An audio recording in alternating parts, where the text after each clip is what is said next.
Hi everybody, this is my 17th video lecture. So the point is destructor.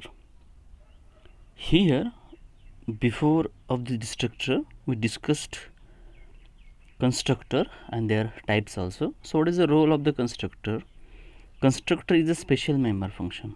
So see here, constructor is a special member function and whose work is to assign, initialize the object of the class, okay, as well as name of the constructor function and name of the class must be same. okay, constructor म्हणजे आपण बघितलं, त्याच्या types पण बघितल्या. constructor म्हणजे काय? constructor म्हणजे असा फंक्शन की जो ऑब्जेक्ट क्रिएट करतो. ओके, ऑब्जेक्ट क्रिएट करतो म्हणजेच काय, तर ऑब्जेक्टला व्हॅल्यू असाइन करतो, ऑब्जेक्ट इनिशियलाइज करतो. त्या फंक्शनचं काम काय, तर ऑब्जेक्ट इनिशियलाइज करणं हे त्या कन्स्ट्रक्टर फंक्शनचं काम आहे. इनिशियलाइज करणं ऑब्जेक्ट म्हणजे काय, तर ऑब्जेक्टला व्हॅल्यू असाइन करणं. जेव्हा ऑब्जेक्ट क्रिएट होतो, बघा कन्स्ट्रक्टर फंक्शनचं काम काय, जेव्हा ऑब्जेक्ट क्रिएट होतो त्याच वेळी त्याला त्या ऑब्जेक्टला व्हॅल्यू देण्याचं काम हे कन्स्ट्रक्टर फंक्शन करत असतो. मग आपण टाइप्स पण बघितले याच्या, डिफॉल्ट कन्स्ट्रक्टर आणि पॅरामीटराइज कन्स्ट्रक्टर. पुढचा पॉईंट बघतोय आपण, constructor like constructor. The next one is a destructor. बघा आपल्याला थोडंसं लक्षात येईल, कन्स्ट्रक्ट ते exactly opposite of that destruct. Construct म्हणजे बांधणं, ओके, आणि डिस्ट्रक्टर म्हणजे डिस्ट्रॉय करणं, नाहीसं करणं. Means what? Okay, so this is also, destructor is also a function like constructor function, like destructor is also a function, but the difference is that, okay, constructor initialize a value when the object is created and the destructor destroys the value. So this function destructor, okay, that implies, okay, and it is used to destroy the object that have been created by a constructor. बघा डिस्ट्रक्टरचा उपयोग काय होतो, constructor function काय करतो, जेव्हा object create होतो त्याच वेळी कन्स्ट्रक्टर फंक्शनचा उपयोग करून त्या ऑब्जेक्टला व्हॅल्यू मिळतात, ओके, त्यांच्या किंमत मिळते. तर डिस्ट्रक्टर काय करतो, ते जे कन्स्ट्रक्टरचा उपयोग करून ज्या व्हॅल्यू मिळालेल्या असतात ऑब्जेक्ट्सना त्या नाहीसं करण्याचं काम, घालवण्याचं काम, ओके, डिस्ट्रॉय करण्याचं काम डिस्ट्रक्टर फंक्शन करतो. लक्षात ठेवा. मग जसं कन्स्ट्रक्टर फंक्शनचं नाव सारखं असतं आणि क्लासचं नाव सारखं असतं, same like that also destructor फंक्शनचं नाव आणि क्लासचं नाव पण काय असतं, सारखं असतं. But one thing that is extra is that destructor function, okay, इथे दिले बघा, destructor function is preceded by a tilde sign. इथे दिले बघा, ओके, डिस्ट्रक्टर फंक्शन जो आहे, ओके, तर इथे टाइल्ड सिम्बॉल दिसते बघा, टाइल्ड म्हणजे लाईक दिस, येस, अशा प्रकारचा सिम्बॉल असतं. डिस्ट्रक्टर फंक्शनचं नाव आणि कन्स्ट्रक्टर क्लासचं नाव हे सारखं असतं. बघा डिस्ट्रक्टर फंक्शनचं नाव आणि क्लासचं नाव सारखं असतं, पण डिस्ट्रक्टर फंक्शनच्या अगोदर अशा प्रकारचा टाइल्ड, अशा प्रकारचा सिम्बॉल असतो, एक साईन असतं, खून असते. ओके, तर त्याची गरज काय, इथे नीड पण दिले डिस्ट्रक्टर फंक्शनची. गरज काय, गरज ह्यासाठीच की कन्स्ट्रक्टर, इथे बघा पहिली, कन्स्ट्रक्टर फंक्शन जो व्हॅल्यू असाइन करतो ऑब्जेक्ट जेव्हा क्रिएट होतो तेव्हा त्याला त्या नाहीशा करण्यासाठी त्याचा उपयोग करण्यात येतो. ओके, आणि दुसरं दिले की ह्याचा उपयोग आणखी काय होतो, साहजिकच डिस्ट्रक्टर व्हॅल्यू डिस्ट्रॉय केल्यामुळे मेमरी लोकेशन फ्री होतं. ओके, डिस्ट्रक्टर काय करतो, कन्स्ट्रक्टरला चा उपयोग करून ऑब्जेक्टला जी व्हॅल्यू दिलेली असते त्यामुळे मेमरी लोकेशन्स रिझर्व झालेले असतात. डिस्ट्रक्टर ती व्हॅल्यू काढून टाकतो, त्यामुळे ते मेमरी लोकेशन्स काय होतात, फ्री होतात. ओके, जेणेकरून ती रिलीज जी मेमरी असेल तो स्पेस आपण फ्युचरमध्ये यूज करू शकतो. So it is always good, okay, to declare destructor in program because it release memory space and that we can use in future. Okay, तर बघा इथं एक्झाम्पल बघा, मी तुम्हाला सांगतो, हे एक्झाम्पल बघा, लक्ष देऊन तुम्हाला समजेल डिस्ट्रक्टर फंक्शन कसा काम करतो, डिस्ट्रक्टर पण. ओके, तर ह्या एक्झाम्पलमध्ये बघितलं तर बघा पहिल्यापासून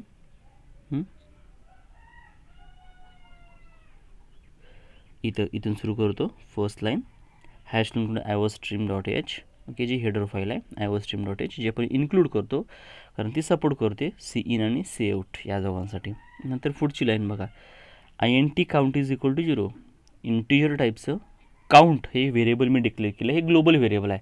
ग्लोबल यासाठी की ती कुठल्याही ओपनिंग आणि क्लोजिंग ब्रॅकेटच्या आतमध्ये नाही आहे, ते सगळ्यांच्या बाहेर आहे, मग ते ग्लोबल व्हेरिएबल आहे. आणि त्या व्हेरिएबलला व्हॅल्यू काय दिली मी, व्हेरिएबलचं नाव आहे काउंट आणि व्हॅल्यू त्याला 0 असाइन केले, म्हणजे काउंट व्हेरिएबलला व्हॅल्यू 0 आणि इंटिजर टाईपचं व्हेरिएबल दिलं. त्याच्या पुढं क्लास अल्फा, इथं क्लास अल्फा, एक अल्फा नावाचा मी क्लास बनवला. तुम्ही काही पण नाव देऊ शकता क्लासला, मी अल्फा बनवला आहे.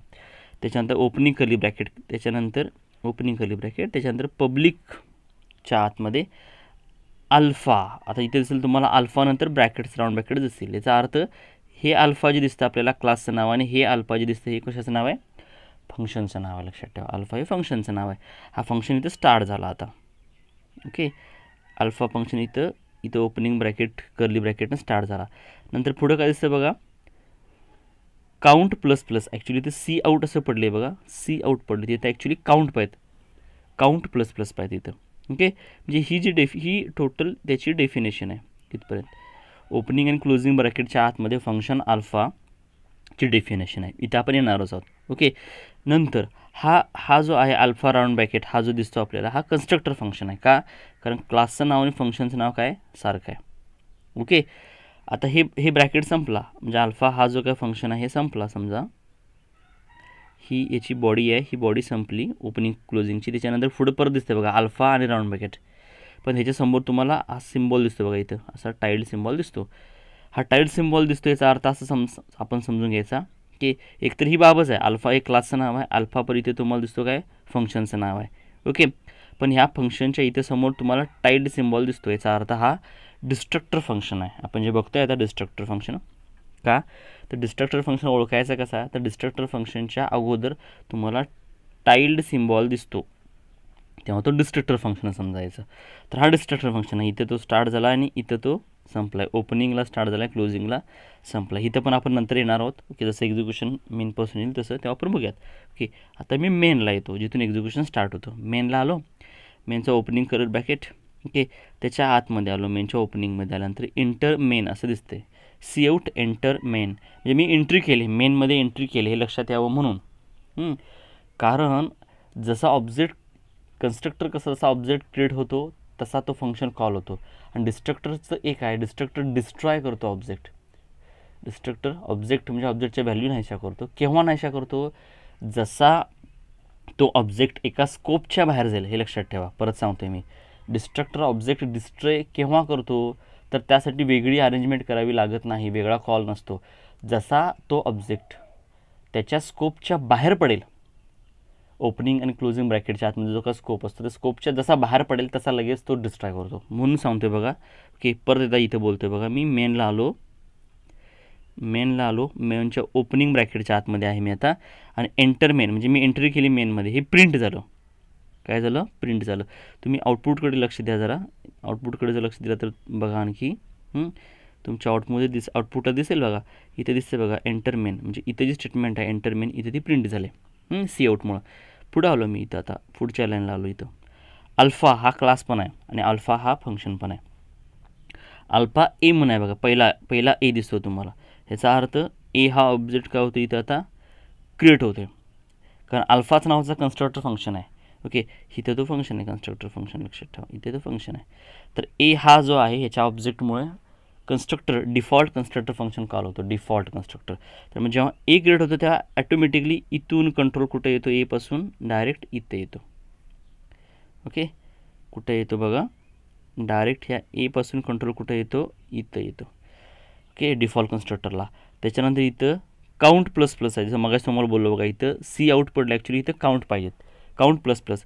काउंटची व्हॅल्यू जर तुम्ही वरती बघितलात, काउंटची व्हॅल्यू जर तुम्ही बघितलात बघा, ओके, इथं छोटंसं छोटं करतो आहे सगळं दिसावं यासाठी मग तुम्हाला. ओके, किंबहुना तुम्ही तुमच्या हार्ड प्रिंट जर घेतला असेल, हार्ड कॉपी जे असतील प्रिंट, त्याच्यामध्ये पण तुम्ही चेक करा, वाटल्यास दिसत नसेल तर याच्यामध्ये. ओके, तर एसाठीचा कॉल आहे बघा, एसाठीचा कॉलसाठी ते इथं आलं, अल्फा त्याच्या आतमध्ये आलं, ह्या ब्रॅकेटच्या आतमध्ये ओपनिंग करी ब्रॅकेटच्या काउंट प्लस प्लस, काउंट तिथे 0 आहे बघा, प्लस प्लस झाला काउंट, म्हणजे काउंट किती झाला आता 1. मी सी लिहितो, समजा काउंट इज इक्वल टू 1 झाला. ओके, आता पुढच्या लाईनला आलो. सी आउट, इथं cout number of object created हे प्रिंट झालं. इथं दिसतं बघा, ते इथं नंबर ऑफ ऑब्जेक्ट क्रिएटेड असं प्रिंट झालं. त्याच्यानंतर 1 आकडा दिसतो. तो 1 कुठला, तर काउंटचा. काउंट किती आहे आता, 1 आहे. तर तो 1 काय झाला, इथं प्रिंट झाला.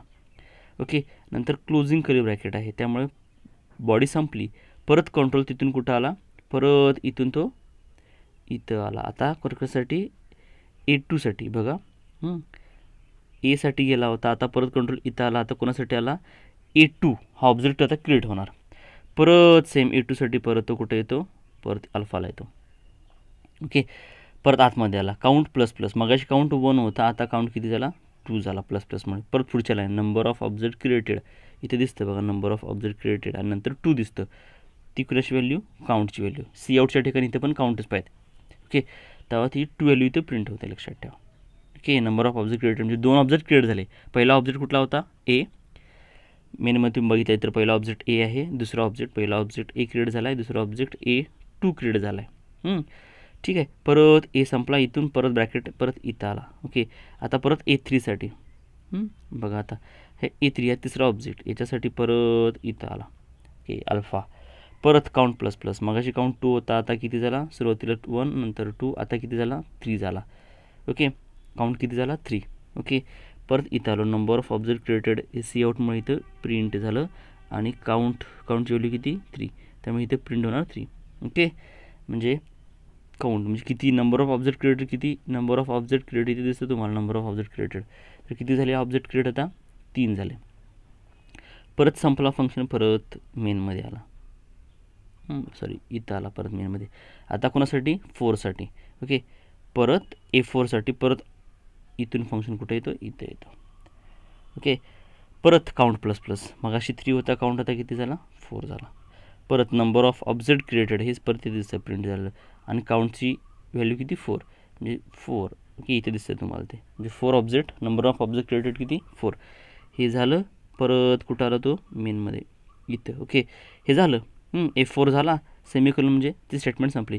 त्याच्या आतमध्ये आता आला. बघा, आता हे झालं. आता इथे ह्या ओपनिंग ब्रॅकेटच्या ह्याच्यातून आतमध्ये आला, याच्या आतमध्ये कुठं इथं आला, एंटर ब्लॉक 1.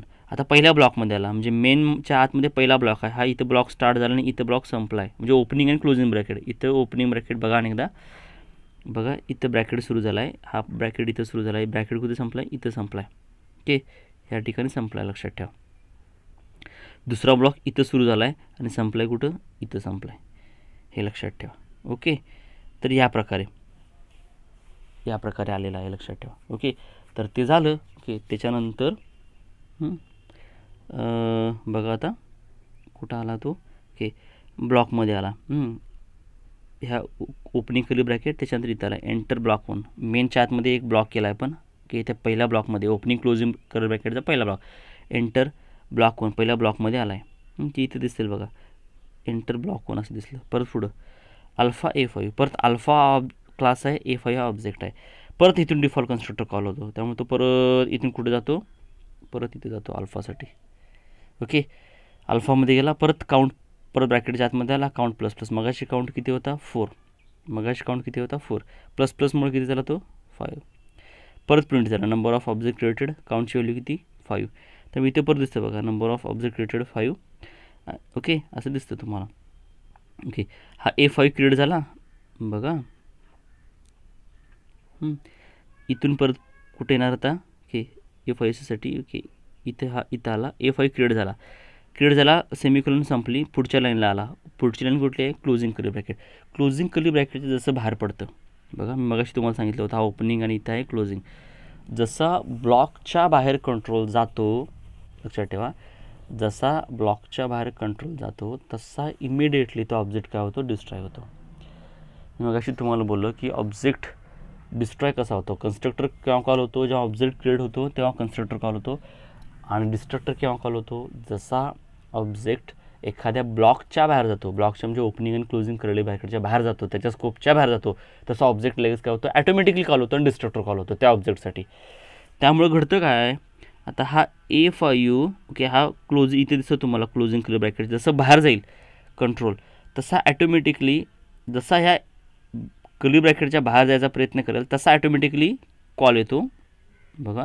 जसं ह्याच्या बाहेर जायचा प्रयत्न करेल तसा कॉल होतो F5साठी डिस्ट्रक्टर फंक्शन. इथून कॉल परत जातो कुठं डिस्ट्रक्टरला, इथं येतो ॲटोमॅटिकली जातो तो, लक्षात ठेवा. आणि इथं नंबर ऑफ ऑब्जेक्ट डिस्ट्रॉयड हे प्रिंट झालं, इथे दिसेल तुम्हाला नंबर ऑफ ऑब्जेक्ट डिस्ट्रॉयड हे प्रिंट होतं बघा. आणि काउंट मगाची व्हॅल्यू किती होती की काउंटची किती होती 5 म्हणून इथे दाखवते, त्याची व्हॅल्यू इथे दाखवतं बघा 5 म्हणून 5. ओके, म्हणजे 5 नंबरचा जो ऑब्जेक्ट होता ॲक्च्युअली तो डिस्ट्रॉय झालेला आहे, म्हणजे 5 शेवटी झाला होता तो. ओके, परत आता ही त्याच्या पुढची स्टेटमेंट काय बघा इथं count minus minus. Count minus minus म्हणजे मग काउंट किती आहे 5 मायनस मायनस म्हणजे किती -1 किती 4. म्हणजे आता काउंट किती झाला 4, हे लक्षात ठेवा. काउंट किती झाला 4. परत इथं क्लोजिंग कर्ली ब्रॅकेट. ओके, इथून परत कंट्रोल कुठे येणार आता इथं आला क्लोजिंग कर्ली ओपनिंग कर्ली ब्रॅकेटला आला, या ब्रॅकेटला आला, म्हणजे दुसरा पुढचा ब्लॉकसाठी आला. एंटर ब्लॉक 2 हे प्रिंट होतं. आता इथं काय झालं एक गोंधळ झाला आहे बघा. इथं ते प्रिंट झालेलं नाही आहे, इथे ॲक्च्युली यायला पाहिजे, इथे यायला पाहिजे, इथे या ठिकाणी यायला पाहिजे, काय प्रिंट व्हायला पाहिजे आउटपुटला. वाटतं तुम्ही ते लिहून घ्या तुमच्या आउटपुटमध्ये वाटतं ते लिहून घ्या. काय लिहून घ्या तर एंटर ब्लॉक 2 असं तिथं लिहा. ते झालेलं नाही आहे प्रिंट तेवढंच. तर तिथं काय यायला पाहिजे समजा, तिथं असं यायला पाहिजे आउटपुटला काय एंटर ब्लॉक 2 असं प्रिंट व्हायला पाहिजे. तिथे मी तुम्हाला रेश मारले बघा, या ठिकाणी ते प्रिंट व्हायला पाहिजेत एंटर ब्लॉक 2. ओके, आता एंटर ब्लॉक 2 प्रिंट झालं समजा. जे पुढं आला अल्फा A6. परत अल्फा हा क्लास आहे, A6 हा काय ऑब्जेक्ट आहे. ओके, म्हणून त्यासाठी परत म्हणजे A6 हा ऑब्जेक्ट क्रिएट होतो, त्यासाठी क्रिएट होताना ऑटोमॅटिकली परत काय होतो कन्स्ट्रक्टर कॉल होतो. म्हणजे कुठं आला तो इथं. परत काउंट प्लस प्लस, मगाशी काउंट किती होता 4 होता, काउंट प्लस प्लस म्हणजे किती झाला आता 5 झाला. ओके ओके, म्हणजे हा काउंट किती झाला आता 5 झाला. परत नंबर ऑफ ऑब्जेक्ट क्रिएटेड हे प्रिंट झालं, जिथे दिसतं बघा तुम्हाला नंबर ऑफ ऑब्जेक्ट क्रिएटेड, म्हणजे सॉरी इथे ती आपण प्रिंट झालेलं नाही ना. ओके, ब्लॉक 2चा. तर त्याच्या पुढची लाईन अशी प्रिंट व्हायला पाहिजे, काय त्याच्या पुढची लाईन अशी प्रिंट व्हायला पाहिजे काय नंबर ऑफ ऑब्जेक्ट क्रिएटेड 5 असं प्रिंट व्हायला पाहिजे. तुम्ही म्हटलंच लिहून घ्या ते असं प्रिंट लिहा जाणं number of object created 5 value कोणाची तर काउंटची लक्षात ठेवा. हे प्रिंट होतं नंबर ऑफ ऑब्जेक्ट क्रिएटेड आणि 5 व्हॅल्यू. ओके, परत इथून कंट्रोल कुठे येतो ओके सेम या अल्फा 6च्या इथं आला. ओके, आता त्याच्या बाहेर पडणार तो. आता बाहेर पडणार म्हणजे काय इथं ओके या ब्लॉक 2च्या बाहेर पडणार आहे. हा ब्लॉक 2 आहे ना. आता A6 क्रिएट झाला, इथं क्लोजिंग कर्ली ब्रॅकेट आहे, इथे क्लोजिंग कर्ली ब्रॅकेट आहे, म्हणजे तो ब्लॉक संपणार आहे, त्याच्या बाहेर पडणार. जसा हा बाहेर पडण्याचा प्रयत्न करणार तसं ॲटोमॅटिकली इथून कंट्रोल कुठे येणार परत इथे येणार डिस्ट्रक्टरला. लक्षात ठेवा, कारण मग अशी सांगितलं डिस्ट्रक्टर केव्हा कॉल होतो जसा ऑब्जेक्ट ब्लॉकच्या बाहेर जातो, स्कोपच्या बाहेर जातो, तसा डिस्ट्रक्टर कॉल होतो. इथं आला परत अल्फा 6साठी. परत number of object destroyed, number of object destroyed count. आता काय होणार आहे नंबर ऑफ ऑब्जेक्ट डिस्ट्रॉयड असं प्रिंट होणार. म्हणजे पुढची लाईन काय प्रिंट होणार ती वाटच लिहून घ्या. सी आउट असल्यामुळे नंबर ऑफ ऑब्जेक्ट डिस्ट्रॉयड असं प्रिंट होतं 6. ओके, आणि नंबर ऑफ ऑब्जेक्ट डिस्ट्रॉयड किती होणार आता ओके मगाशी किती व्हॅल्यू झाली होती 5 बरोबर आहे का. मगाशी जी व्हॅल्यू आली होती ती किती झाली होती 5. त्यामुळे नंबर ऑफ ऑब्जेक्ट डिस्ट्रॉयड काय येणार काउंटची व्हॅल्यू 5, इथं 5 येणार. लक्षात ठेवा नंबर ऑफ ऑब्जेक्ट डिस्ट्रॉयड 5 असं प्रिंट होणार. लक्षात ठेवा. त्याच्या पुढे लिहा वाटल्यास नंबर ऑफ ऑब्जेक्ट डिस्ट्रॉयड नंतर 5 आकडा काढा. ओके, त्याच्यानंतर परत इथं आलो पुढच्या लाईनला count minus minus, count minus minus, count किती आहे 5 मायनस मायनस म्हणजे किती 4. हे चांगलं लक्षात ठेवा वाटल्यास लिहून घ्या. काउंट किती आहे आता परत 4 आहे लक्षात ठेवा. परत पुढं आलो, इथून परत कंट्रोल कुठं आला आता की इथं आला ब्लॉकच्या बाहेर पडला, म्हणजे सी आउट रीएंटर इथं आला प्रिंट होते रीएंटर. इथे दिसते बघा ती झाले बघा इथे रीएंटर. तर रीएंटर म्हणजे कुठं रीएंटर केलो आपण मेनमध्ये. आता मी कुठल्या ब्लॉकला आहे मेनच्या ओपनिंग आणि क्लोजिंग ब्रॅकेटच्या इथे माझं अस्तित्व लक्षात ठेवा, म्हणून मी तिथं रीएंटर केलं मेनमध्ये. ओके, आता ते झालं रीएंटर मेनला आलो. परत एकदा बघा आता इथं आलो मी या स्टेटमेंटला रीएंटर असं प्रिंट झालं, इथं प्रिंट झालं. आता त्याच्या पुढे कुठली स्टेटमेंट आहे क्लोजिंग कर्ली ब्रॅकेट. आता इथून कंट्रोल बाहेर पडण्याचा प्रयत्न करणार मेनमधून. जसा मेनमधून बाहेर पडण्याचा प्रयत्न करणार तसा ऑलरेडी ऑब्जेक्ट क्रिएट झालेले आहेत बघा इथं वरती A2 A3 A4 झाले आहेत बघा. हे काय होतात हे मेन ब्लॉकमध्ये येत असल्यामुळे ह्यांचा स्कोप बाहेर पडतो आता, म्हणजे हे बाहेर पडण्याचा प्रयत्न होणार आहे, त्यामुळे हे आता डिस्ट्रॉय होतात. म्हणून मग काय होतं ॲटोमॅटिकली A2 A3 A4साठी म्हणून ॲटोमॅटिकली इथून काय होतो कॉल येतो सरळ कुठं परत इथं येतो कुठं डिस्ट्रक्टरला येतो अल्फा परत प्रिंट होतं नंबर ऑफ ऑब्जेक्ट डिस्ट्रॉयड इथे दिसेल तुम्हाला नंबर ऑफ ऑब्जेक्ट डिस्ट्रॉय पहिली स्टेटमेंट दिसते बघा ओके मग आणि सी आउट किती 4 मगाशी बोललो तुम्हाला काउंटची व्हॅल्यू किती आहे 4 ते प्रिंट होतं इथं 4 प्रिंट झाले बघा ओके 4 त्याच्या पुढची स्टेटमेंट कोणती काउंट मायनस मायनस म्हणजे आता किती झाला काउंट किती झाला मायनस मायनसमुळे 3 म्हणजे मायनस मायनस म्हणजे काय -1 ओके त्यामुळे काउंट किती झाला 3 परत इथून कंट्रोल कुठं आला परत ते काय करणार ओके ह्या मेनला येणार मेनमधून परत बाहेर पडण्याचा प्रयत्न होणार पण अजून किती ऑब्जेक्ट आहेत 3 ऑब्जेक्ट आहेत लक्षात ठेवा ते डिस्ट्रॉय व्हायचे अजून मग परत जसा बाहेर प्रयत्न करणार ते तसं परत इथूनच कंट्रोल परत डिस्ट्रॉयला जाणार परत इथं नंबर ऑफ ऑब्जेक्ट डिस्ट्रॉयड हे प्रिंट होणार इथे दिसतं बघा नंबर ऑफ ऑब्जेक्ट डिस्ट्रॉयड इथे दिसतं तुम्हाला याच्यावरती या ठिकाणी इथे दिसतं बघा नंबर ऑफ ऑब्जेक्ट डिस्ट्रॉयड असं प्रिंट होतं काउंट व्हॅल्यू किती आहे आता 3 इथे 3 प्रिंट होतं बघा इथे 3 प्रिंट होतं ओके 3 प्रिंट झालं परत काउंट मायनस मायनस आहे त्यामुळे किती होतं काउंट मायनस 3 - 1 किती 2 म्हणजे काउंट किती झाला आता 2 ओके 2 झाला परत इथून कंट्रोल परत मेनमध्ये येतो आणि परत बाहेर पडण्याचा प्रयत्न करतो ओके परत अजून काय आहेत ओके अजून ऑब्जेक्ट आहेत उरलेले ओके अजून ऑब्जेक्ट आहेत ओके अजून ऑब्जेक्ट असल्यामुळे ओके ते परत इथून परत ऑब्जेक्ट असल्यामुळे अजून बाकी इथं आलं ओके परत सॉरी इथं आलं डिस्ट्रक्टरसाठी कॉल होणार इथं आलं डिस्ट्रक्टरसाठी इथं आलं ओके इथं आला परत number of object destroyed print करतं ओके ओके इथे खाली आहे ते जरा मी स्क्रीनवरती करतो वाटल्यास ओके इथे आलं बघा नंबर ऑफ ऑब्जेक्ट डिस्ट्रॉयड इथं आलं इथे प्रिंट होतं ओके काउंटची व्हॅल्यू किती आता होणार आहे 2 असणार आहे ओके इथे दिसते बघा 2 प्रिंट झाले त्याच्या परत पुढं काउंट मायनस म्हणजे काउंट किती झाला 1 झाला परत पुढं आलं ओके परत पुढं आलं ओके परत पुढं कुठं आला परत इथून बाहेर पडण्याचा प्रयत्न होणार म्हणजे आतापर्यंत 3 ऑब्जेक्ट गेलेत म्हणजे समजा A4 गेला आहे A3 गेला आहे A2 गेला आहे हे 3 गेलेत अजून एक उरला आहे लक्षात ठेवा त्यासाठी ओके जसं मेनच्या बाहेर काढण्याचा पडण्याचा बाहेर पडेल कंट्रोल तसं परत इथून कंट्रोल करत जाणार कुठं परत इथं जातो बघा परत कंट्रोल इथून परत कुठं जातो परत इथं येतो number of object destroyed print होतं इथं number of object destroyed count किती आहे 1 तो इथं प्रिंट झाला आहे नंतर काउंट मायनस म्हणजे 1 - 1 किती 0 ओके इथून परत कंट्रोल कुठं आला इथून परत कंट्रोल या ठिकाणी आला ओके तिथून परत कंट्रोल का आला सॉरी ओके इथून परत कंट्रोल कुठं आला मेनला आला ओके आणि सगळे ऑब्जेक्ट काय झाले आता डिस्ट्रॉय झालेले आहेत सगळे ऑब्जेक्ट काय झाले आहेत आता डिस्ट्रॉय त्यामुळे अशा प्रकारे काय होतं डिस्ट्रक्टर फंक्शन कॉल होतो